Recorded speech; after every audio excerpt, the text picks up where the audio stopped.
The year is 1867. A winter wind howls across the plains of Kansas. On the horizon, a rider appears, bent low in the saddle. Behind him, dust, the kind that means danger. Rifles crack, hooves thunder, and William Frederick Cody, just 21 years old, is outnumbered, outgunned, and carrying a message that could save or doom hundreds of settlers. This is not the man in the sequined jacket, not the showman who later toured Europe, bowing before kings and queens. This is the raw Cody, the scout, the hunter, the fighter. And this is the story of how a flesh-and-blood man became a myth, Buffalo Bill. To understand Cody, you must first understand the land that shaped him. The frontier after the Civil War was a restless beast. Railroads stretched like iron veins across prairie and canyon. Towns rose overnight, saloons, gambling halls, and dusty streets echoing with spurs. Miners clawed at riverbeds. Cattle herds pushed north along the trails, and native tribes, pushed back again and again, watched their world vanish beneath the tide. It was a land of promise. It was a land of betrayal. And into that storm rode Cody.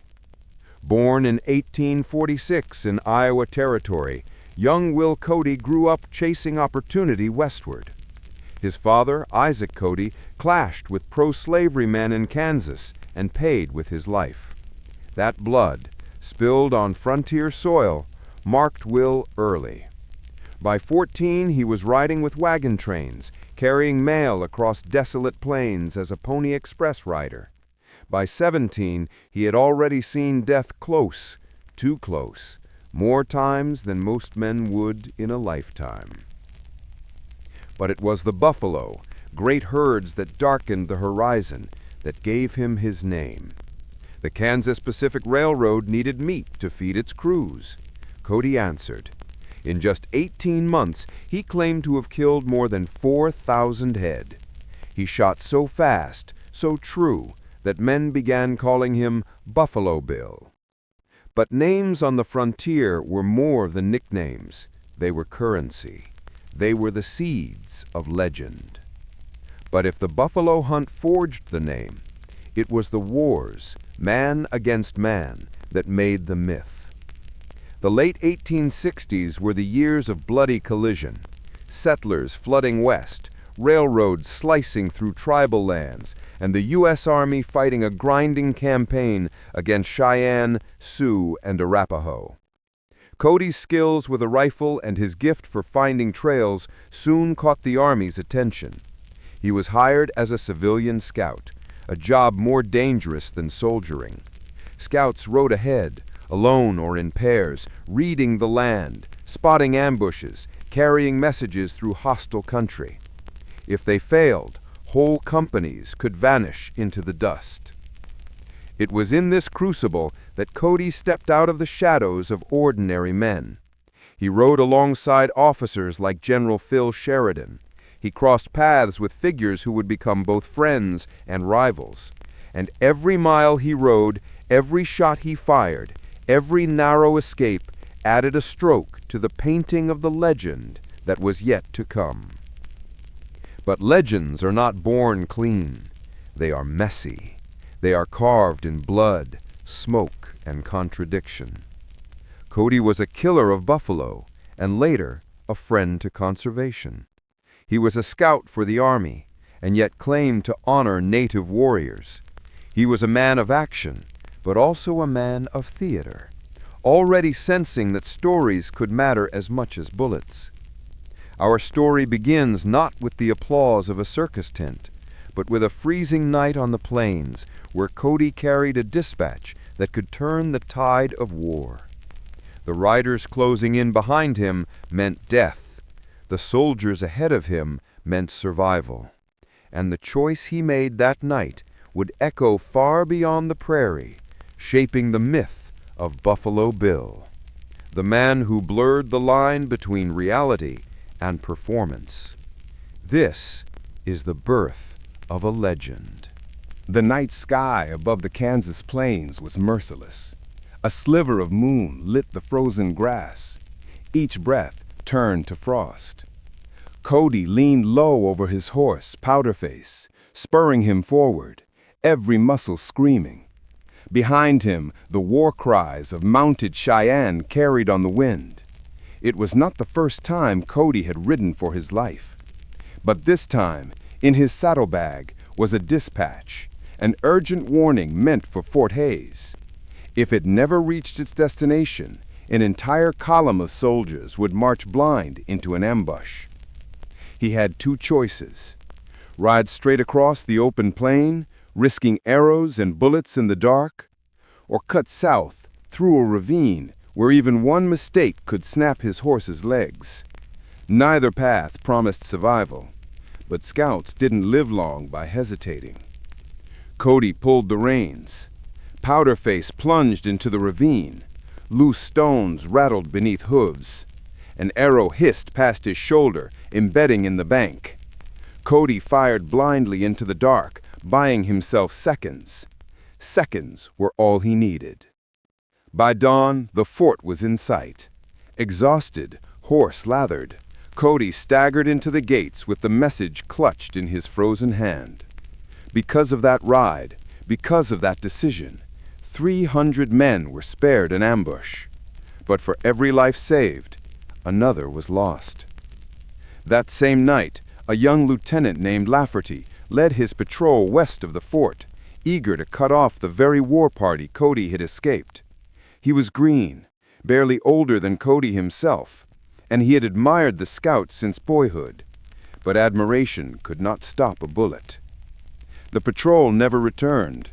The next morning, soldiers found the bodies stripped and burned. Among them was Lafferty. The men cursed the Cheyenne. They cursed the prairie. And some cursed Cody, whispering that his warning had doomed the patrol. Such was the weight of being a scout, the knife edge between saving lives and costing them. Cody said nothing. He buried Lafferty with his own hands. He kept the young officer's pocket watch, swearing he would deliver it to the man's mother back east. And for the first time, Cody felt the sting of legend, the way people turned men into symbols. The fort praised him as a hero, but heroism, he realized, was written in other men's blood. From that winter on, Cody's reputation spread. He knew the buffalo trails, the water holes, the secret folds of the land. He could smell danger the way others smelled smoke. Officers came to trust him, yet each success came with a shadow. For the tribes, Cody was a symbol too, a hunter who slaughtered their buffalo, the very lifeblood of their people, a scout who guided soldiers deeper into sacred ground. Every mile he rode meant another clash. Every bullet fired meant another family left in grief. Cody knew it. At night, around the campfires, he listened to soldiers laugh and brag.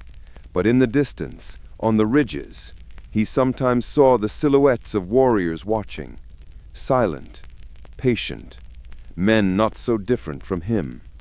Riders, hunters, fathers, enemies, yet mirrors. It was in those years that Cody's name itself became contested. He was not the only man called Buffalo Bill. On the Arkansas River, another hunter, William Comstock, claimed the title. Comstock had the backing of old settlers and insisted that Cody was an upstart, a braggart. The frontier had no patience for two legends with the same name. There would be a reckoning. In the summer of 1868, the two Bills met near Sheridan, Kansas. The challenge was simple, a contest of buffalo hunting. Whoever killed more in a single day would earn the right to the name. It was brutal, bloody sport, with rifles echoing across the prairie as herd after herd was driven down. When the smoke cleared, Cody had taken 69 buffalo, Comstock but 46. The title was his. But victory tasted of ash. The ground was littered with carcasses, hide stripped, meat left to rot. Even some soldiers shook their heads at the waste. Cody had won the name Buffalo Bill, but he had also won the hatred of those who saw their world vanishing with each fallen beast. Later that year, Cody rode with the 5th Cavalry under General Carr. They hunted a band of Cheyenne led by Tall Bull, warriors who struck fast against settlements and then melted into the plains. Carr's column, guided by Cody, caught them near Summit Springs, Colorado. The battle was fierce, smoke and dust choking the air. Women and children fled in wagons. Cody charged into the fray, rifle blazing, hat flying from his head. When the shooting stopped, Tall Bull was dead. So were more than 100 of his people. Cody was hailed as a hero again. The army raised him up, spoke his name in dispatches. But among the fallen was a Cheyenne woman, killed as she tried to shield her child.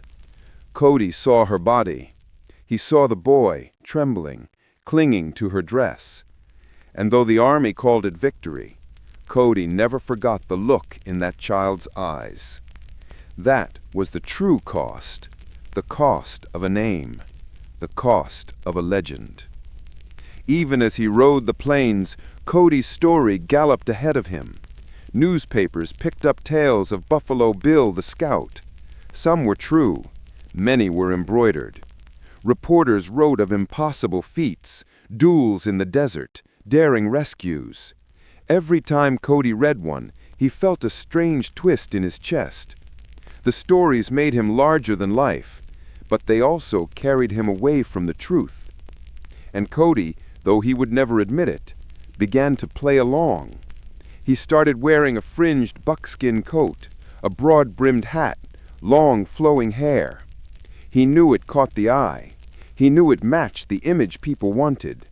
Already he was becoming two men, the flesh and blood scout and the figure of legend. But the plains had a long memory. The Cheyenne had not forgotten Summit Springs, nor had the Sioux forgotten the hunters who stripped the buffalo, nor had the Arapaho forgotten the scouts who led soldiers across their rivers. Each raid, each reprisal, each victory carved deeper wounds. And Cody, now carrying the name of Buffalo Bill, was a marked man. One autumn, as Cody guided a wagon train across the Platte, a small party of warriors attacked at dawn. In the chaos, a freighter's daughter, just 12 years old, was struck by a stray bullet. She died in her mother's arms before the wagons could circle. Cody helped dig the grave, his hands blistered from the shovel. The mother spat at him, screaming that his name had brought death. The words stung deeper than any arrow. And in that moment, Cody realized that legends cut both ways. A name could shield, but a name could also curse. By the end of the 1860s, William F. Cody had carved his place on the frontier. He was Buffalo Bill, scout of the plains, hunter of the herds, soldier's savior. But behind the cheers and newspaper ink, he carried the faces of the fallen. Lafferty, the young lieutenant who admired him. The Cheyenne woman shielding her child. The little girl buried beneath the prairie soil. These were the shadows of the legend, the first costs of the choices he made. And deeper trials still lay ahead. The frontier was sharpening its knives. The tribes were gathering. The railroad was cutting faster. And Buffalo Bill, caught between worlds, was about to ride into the storm that would test not only his skill, but his soul. By 1870, Buffalo Bill had become a name whispered across every frontier post and saloon. To the soldiers of the 5th Cavalry, he was the man who could read tracks like scripture. To settlers, he was the guardian who led wagon trains through shadows of death. To the tribes, he was the hunter whose rifle thundered wherever the railroad carved its path. But fame on the plains was a double-edged blade. The more his legend grew, the more men wanted to test it. friend and foe alike. That spring, Cody was summoned by General Phil Sheridan himself. The Union hero of the Civil War had taken command of the Department of the Missouri. His mission? Crush the resistance of the Plains tribes once and for all and secure the way for the Iron Road. Sheridan needed scouts he could trust, and he chose Cody. When Cody arrived at headquarters in Fort Harker, he expected orders for another campaign. Instead, he was met with whispers of betrayal. The general's dispatches were vanishing. Supplies bound for the forts were being ambushed with uncanny precision. Someone was feeding information to the tribes, and Sheridan wanted Cody to find out who. At first, Cody thought it must be a deserter. Men ran off often enough, tired of endless marches, hungry for gold in the mountains. But the ambushes were too precise, too perfectly timed. Whoever was behind them knew army routes, supply schedules, even passwords. This was no ordinary traitor. This was someone inside the fort. The realization chilled Cody more than any midnight ride under arrows. On the plains, you could face danger with a clear eye. But betrayal within your own ranks? That was poison. It meant every man at your side could be a dagger aimed at your back. One night, Cody followed a trail of boot prints away from the fort. They led to a lonely shack on the river. Inside, he found crates of army rations stacked against the wall and a figure bent over maps by lantern light. It was Major Frank North, commander of the Pawnee Scouts, a man Cody admired, a veteran who had fought beside him. For a heartbeat, Cody's chest turned to stone. Could it be North? Had the very man who led Native allies against the Sioux turned traitor? But when the major turned, his face grim in the lamplight, the truth came spilling. North was no traitor. He was hunting one. The shack was bait, planted supplies meant to draw out the real spy. For weeks, Cody and North watched the place together. They shared cold nights and darker doubts. And one evening, they caught sight of a figure creeping in with the stealth of a coyote. Cody's hand tightened on his rifle. The lantern light fell on the man's face, and Cody's blood froze. It was Sergeant Isaac Webb, a soldier of the 5th Cavalry, a man who had ridden with Cody on more than one patrol. A man who had once saved his life in a skirmish near the Smoky Hill. Now, Webb was stuffing crates with rations, muttering about promises of gold and land. He was selling the Army's movements to Sioux raiders in exchange for a future he believed the government would never give him. Cody wanted to storm in, to drag Webb back to the fort in irons, but North stopped him with a hand on his arm. "Not yet," the major whispered. "We need proof. One wrong move, and Sheridan will never believe us." So they waited, day after day, shadowing Webb. At last their patience paid. They caught him red-handed, delivering maps to a Sioux war party on the plot. Shots rang out in the dark. Cody's bullet struck the ground at Webb's heels, sending him sprawling. North's men closed in, capturing the sergeant before he could flee. When Webb was dragged into Sheridan's tent, the fort erupted with relief. The spy was unmasked. Supplies would be safe again. Cody's reputation soared higher still. The scout who not only rode against enemies in the field, but sniffed out treachery in the very heart of the army. For a moment, it seemed the danger had passed. The frontier was brutal, yes, but at least the knife had been pulled from their backs. The men drank to victory. Sheridan clasped Cody's hand and called him the very spirit of the West. It was a night of false hope, of brittle celebration. But legends do not breathe easy for long. Within weeks, fresh raids struck harder than before. Trains derailed, settlements burned, and scouts brought back whispers that chilled the blood. The Sioux, Cheyenne, and Arapaho were uniting. Rivals who once fought each other were now riding side by side, and leading them was none other than Sitting Bull himself, the Lakota chief whose name already carried thunder. The revelation was staggering. Webb had been only a pawn. The true danger was not a single traitor in uniform. It was the gathering storm of nations, a coalition of tribes who saw their very existence threatened by the railroad, the hunters, the endless tide of settlers, and they would stop at nothing to hold back the flood. For Cody, the news carried a deeper sting. He had met Sitting Bull once, from a distance, during negotiations at Fort Laramie. Even then he had felt his presence like a mountain shadow, proud, fierce. Now they would meet again, not as voices across a table, but as warriors across a battlefield. Cody looked at the horizon, where smoke from burned settlements rose. He thought of Lafferty, the Green Lieutenant, of the Cheyenne woman shielding her child, of the girl buried on the Platte. Every face haunted him. But the army pressed on, and the legend of Buffalo Bill demanded that he ride with them. So the stage was set.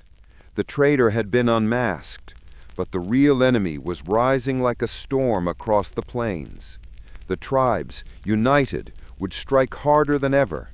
The railroad would cut deeper, feeding the fire.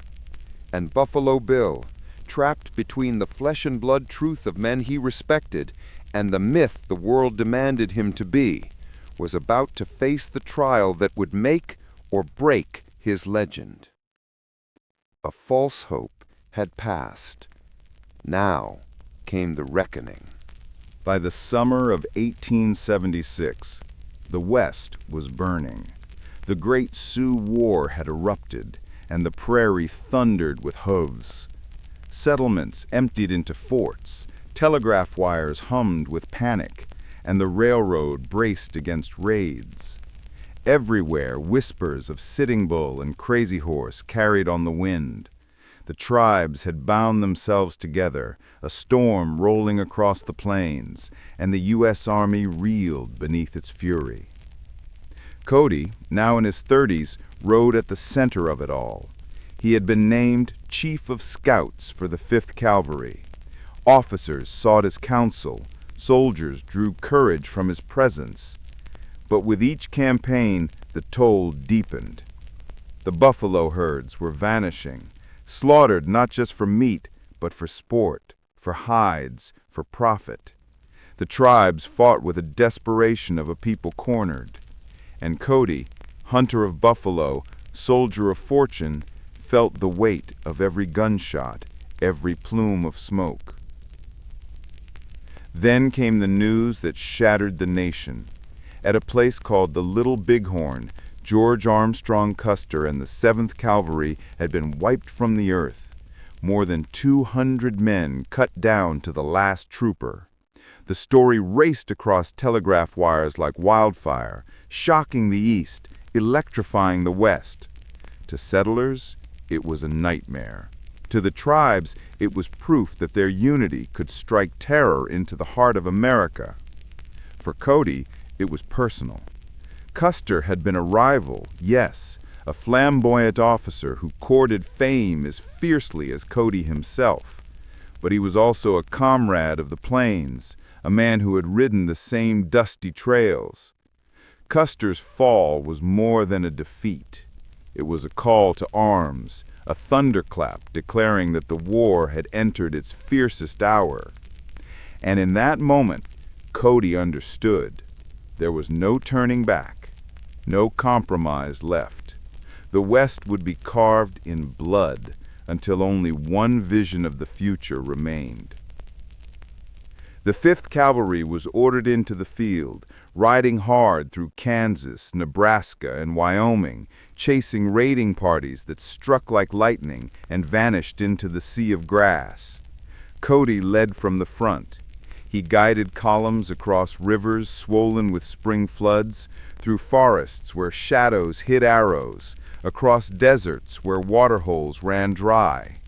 The men trusted him implicitly. But trust came at a cost. Every decision meant lives lost. Every wrong trail meant men thirsting, horses collapsing, soldiers buried in shallow graves. Cody felt it in his bones, the erosion of hope, the way the frontier consumed men like kindling. He wrote letters home to his wife Louisa, letters he never knew if she would read. He promised his children that one day the fighting would end. But deep down, he knew better. The frontier had no end. It only shifted, like smoke on the horizon. In July of 1876, the 5th Cavalry closed in on a band of Cheyenne moving north to join Sitting Bull. Among them was a warrior known to soldiers as Yellow Hair, a proud fighter, reckless and fearless. To his people, he was a symbol of resistance, a man who mocked the soldiers' bullets and carried scalps at his belt. Cody knew his name. He had heard the tales, seen the scars of his raids. And as the cavalry prepared to strike, Cody made a decision. He would challenge Yellow Hair directly, a duel, man against man, to break the spirit of the warriors and prove that the army still carried strength after Custer's fall. It was bravado, yes, but it was also necessity. The army needed a symbol, a victory to answer the horror of the Little Bighorn. And Buffalo Bill was no longer just a scout.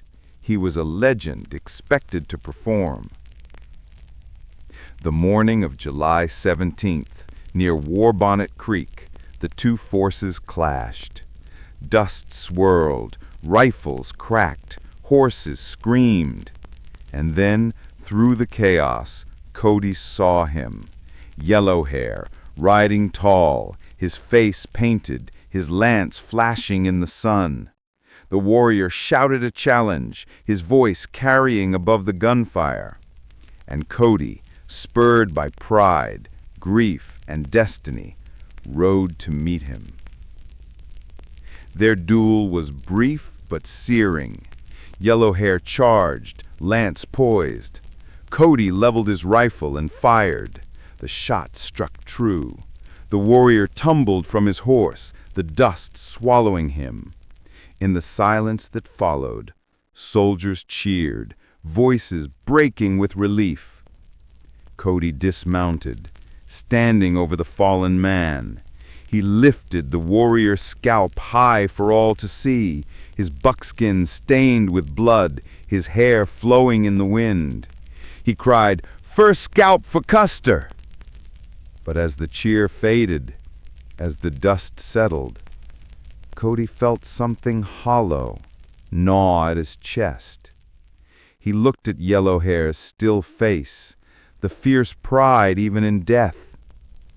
The man was young, younger than Cody had been on his first ride as a scout, and for all the triumph, for all the shouts of victory, he saw in him a mirror. A man fighting for his people, his land, his honor. Not so different from himself. The soldiers saw glory. The newspapers would soon see a tale of vengeance, of Buffalo Bill avenging Custer. But Cody saw only the point of no return. From that day forward, he knew he could not turn back. He had stepped fully into the role of legend, a figure no longer entirely his own. Every action would now be weighed not just as a man's choice, but as the myth of Buffalo Bill. After Warbonnet Creek, Cody's fame exploded. Eastern newspapers carried the story within weeks. Illustrations showed him astride his horse, scalp in hand, a warrior slayer, a frontier knight. Crowds gathered when he returned to towns. Strangers pressed his hand, begged for his stories. And for the first time, Cody realized something strange. He no longer had to fight battles to win fame. The stories themselves were battles, And sometimes the stories mattered more than the truth. Yet the truth still clawed at him. At night, he dreamed of Yellowhair's eyes, of the Cheyenne woman at Summit Springs, of the girl on the plot. Faces, one after another, rising in the smoke of his campfires. The legend brought applause, but the man bore the weight. In the months that followed, Cody began to change. He spoke more to reporters. He embellished details, shaping battles into epics, duels into destiny. He played to the hunger of the East, to readers who would never smell buffalo hide or feel the sting of prairie wind. He began to blur the line between memory and performance. And in that blur, something dangerous stirred. For when a man begins to believe his own legend, he risks losing sight of the truth altogether. The duel with Yellowhair marked the point of no return. Cody was no longer just a scout or a hunter. He was Buffalo Bill, the avenger of Custer, the hero of the plains. But that fame carried him into dangerous territory, where stories could be sharper than sabers, and the line between fact and fiction could vanish like smoke.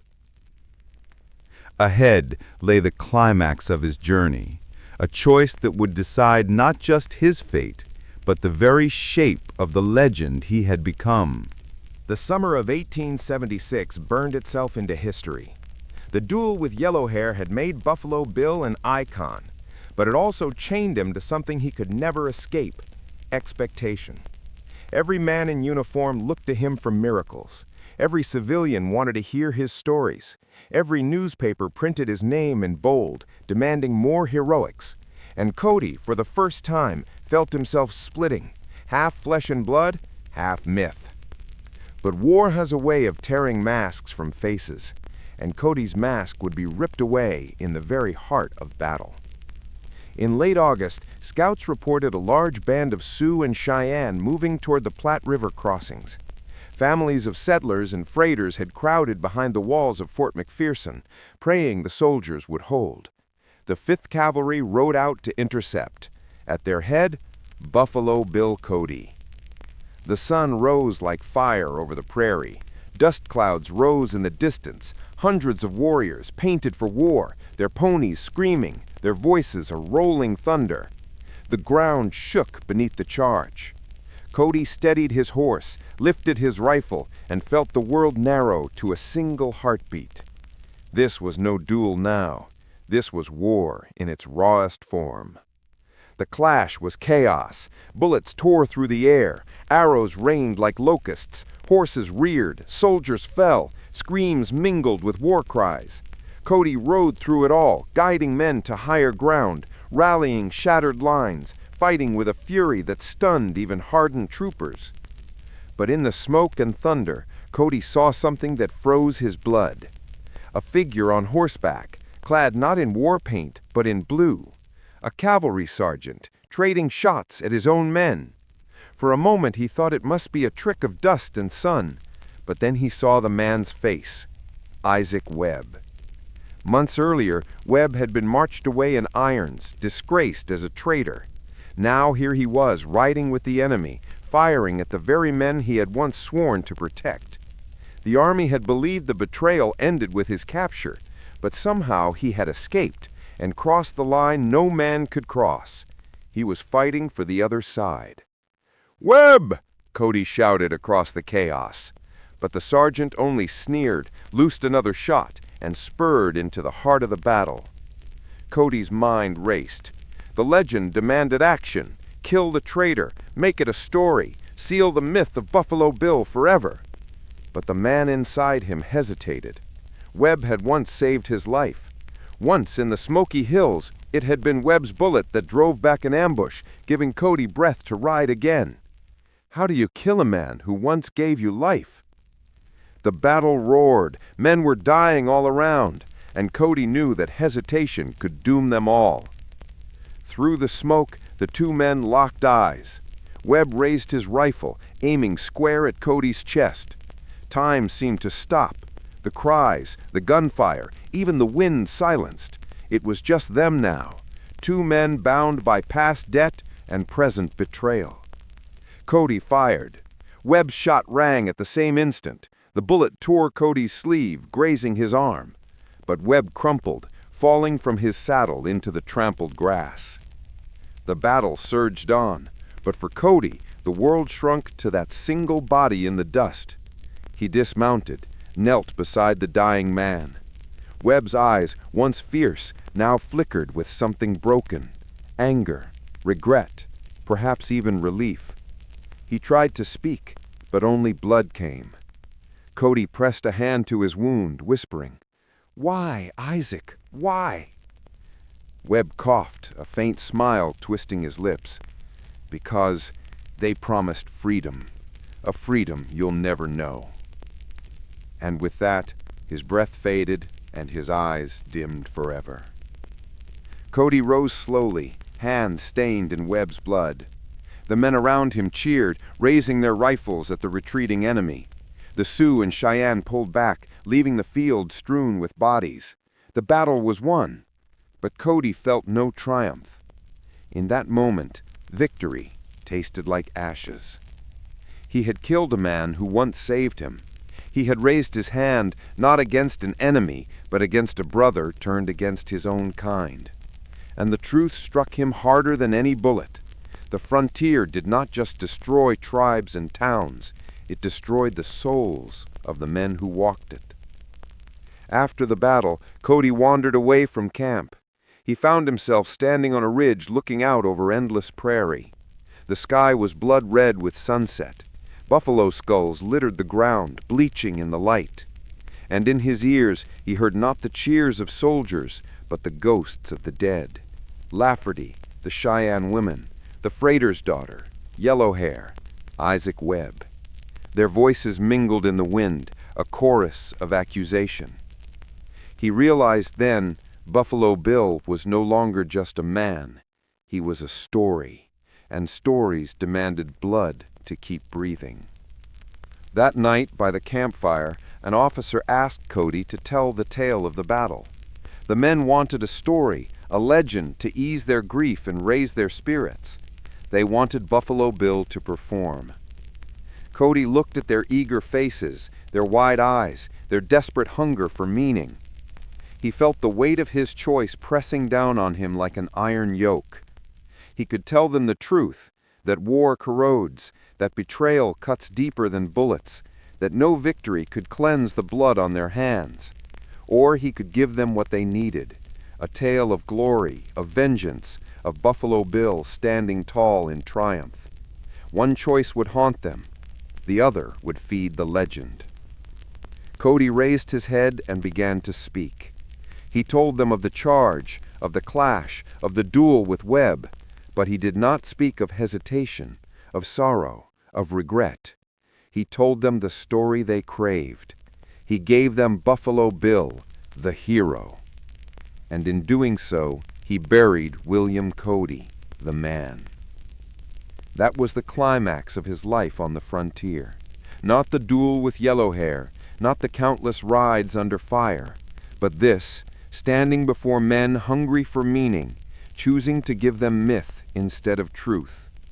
It was the moment he crossed fully into legend, the point where fact surrendered to performance, where history blurred into show. And in that choice lay both his triumph and his curse. After the battle with Webb, after the dust had settled and the wounded were buried, William Cody knew his war on the plains was over. Not because the fighting stopped, the frontier still bled, but because something inside him had shifted. He had crossed into a space no man could return from, the land where legend matters more than truth. He went back east, not as a scout, not as a soldier, but as a symbol. In St. Louis and Chicago, he stepped onto stages lit with gas lamps.